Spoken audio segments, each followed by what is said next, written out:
Assalamualaikum warahmatullahi wabarakatuh. Apa kabar pemirsa Tani di Kota? Semoga sehat dan bahagia selalu ya. Amin.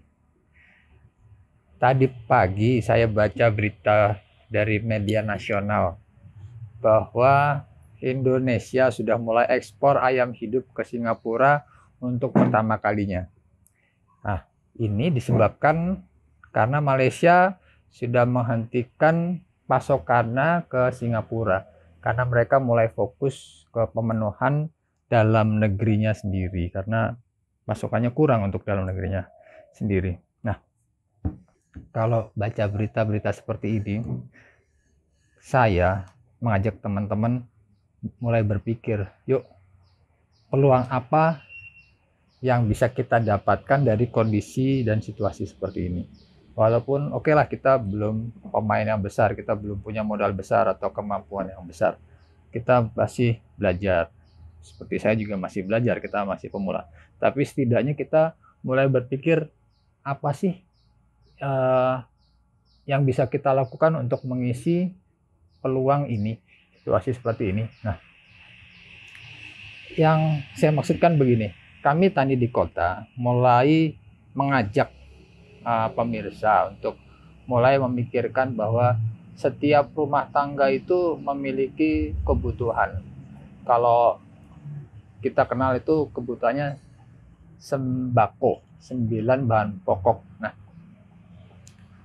9 bahan pokok itu salah satunya adalah daging atau ayam atau juga telur, juga sayur-sayuran. Nah, yang lainnya ini saya nggak hafal, lupa. Mungkin pemirsa bisa bantu di kolom komen untuk sebutkan apa sih 9 bahan pokok yang diperlukan setiap rumah tangga. Mungkin kita nggak bisa memenuhi kebutuhan seperti garam atau minyak goreng, tapi setidaknya kita mulai berpikir apa yang bisa kita lakukan di rumah. Kita manfaatkan lahan kita di rumah walaupun sempit, walaupun cuma ada 1 meter atau mungkin lebih kecil, bisa nggak kita manfaatkan untuk menanam kangkung atau apapun yang produktif.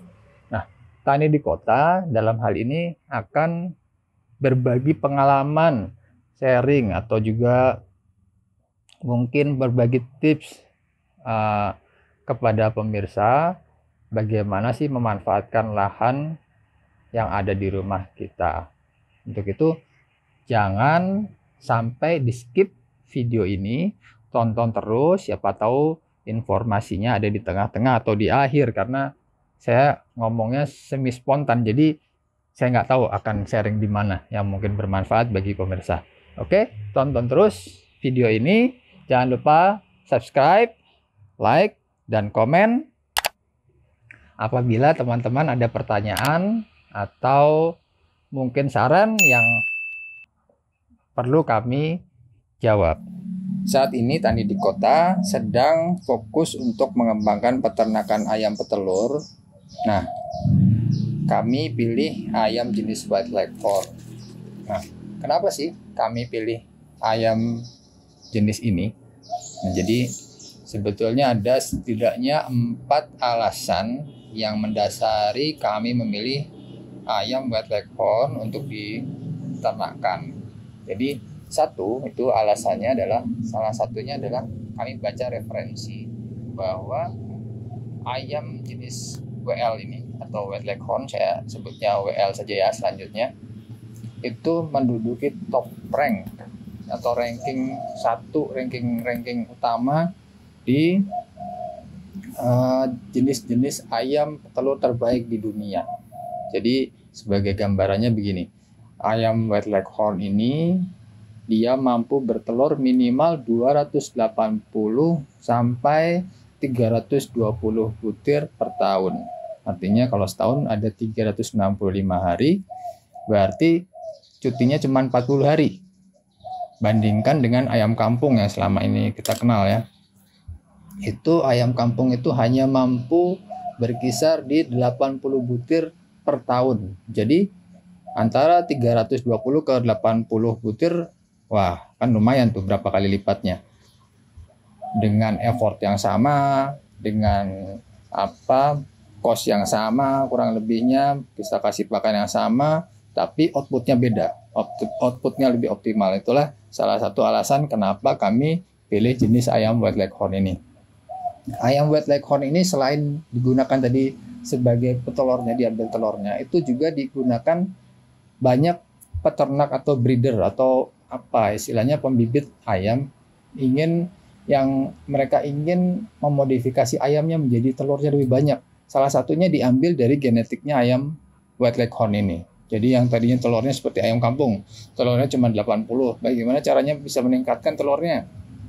Biasanya mereka akan silangkan dengan White Leghorn. Diharapkan dengan ada perkawinan silang itu nanti anaknya bertelurnya lebih banyak. Begitu juga ayam-ayam yang lainnya, ayam-ayam yang mahal yang lainnya. Banyak peternak yang ingin meningkatkan jumlahnya dengan mengawinkan dengan ayam White Leghorn ini, WL ini.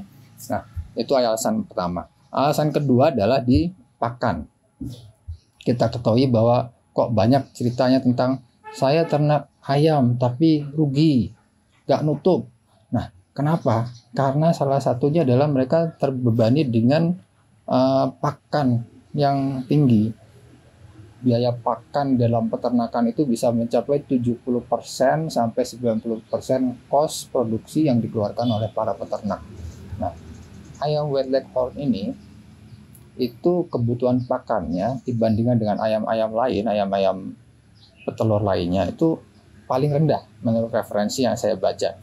Misalnya ayam kampung, kalau sudah bertelur, ayam kampung itu membutuhkan setidaknya 100 gram per hari makanannya. Kemudian ayam strain Lohman yang sering kita sebut mungkin ayam negeri atau ayam telur negeri itu. Nah, itu butuhnya lebih banyak lagi. Mereka butuh sehari itu 110 sampai 120 gram per hari pakannya. Sementara ayam WL ini menurut pengalaman saya, kami hanya memberikan sekitar 80 gram per hari. Jadi artinya bisa hemat mungkin sampai 30-20% dari pakan itu sudah baik. Nah, itu satu. Kemudian kedua, tadi karena kos pakan itu sangat tinggi, itu akibat karena para peternak kita itu bergantung dengan pakanan jadi atau pakanan pabrikan. Nah, nanti kami akan coba buatkan konten khusus gimana sih mencari pakan alternatif yang gak usah beli, mungkin bisa gratis. Kita bisa gunakan bahan-bahan yang ada di rumah dengan mutu yang bagus dan juga kualitas yang bagus, ayam tetap bertelur banyak. Nanti ikuti terus channel Tani di Kota, jangan sampai ketinggalan karena itu juga konten yang menarik. Itu juga salah satu alasan kami dulu belajar ternak ayam, karena ternyata pakannya kita bisa carikan pakan alternatif yang murah. Jadi alasan kenapa kami pilih ayam White Leghorn adalah ayam White Leghorn ini salah satu ayam yang makannya mudah. Dia bisa makan apa saja. Adanya rumput, dia mau makan rumput. Dia makan sisa bekas makan kita seperti nasi, dia bisa makan, atau makanan-makanan lain yang mungkin kita bisa berikan dan kita dapat gratis. Itu sebenarnya itu tentang makanan itu kita sudah buatkan konten di awal-awal. Mungkin teman-teman yang belum lihat atau pemirsa yang belum pernah lihat, silahkan di scroll video-video kita sebelumnya tentang memberi makan ayam White Leghorn. Itu kontennya saya berikan, salah satu bahan pokoknya adalah nasi. Itu kan mudah kita dapatkan. Nah, kembali ke alasan kenapa kita pilih ayam White Leghorn. Itu ada dua lagi alasan yang belum kita tampilkan di sini karena durasinya sudah cukup lama, khawatir pemirsa jadi jenuh dan bosan dan konsentrasinya menurun karena sudah terlalu panjang menonton videonya. Kita akan buatkan di konten selanjutnya alasan berikutnya. Salah satunya adalah tentang bisnis ayam ini. Kenapa kita antusias sekali memilih ayam ini, karena sisi bisnisnya sangat menggiurkan. Jangan kemana-mana, makanya ikuti terus konten-konten Tani di Kota. Jangan lupa untuk subscribe, juga beri komentar atau pertanyaan bila teman-teman butuh informasi atau ada sesuatu yang ingin ditanyakan atau butuh usulan konten yang segera pengen dibuat. Misalnya, oh saya pengen segera buatin kandang, bagaimana cara buat kandang? Oke, nanti kita akan pertimbangkan untuk membuat kontennya, karena kita punya list daftar konten yang cukup banyak, jadi kita akan memprioritaskan mana yang jadi kebutuhan pemirsa sekalian. Baik, demikian video kali ini, semoga bermanfaat. Dan akhir kata, assalamualaikum warahmatullahi wabarakatuh.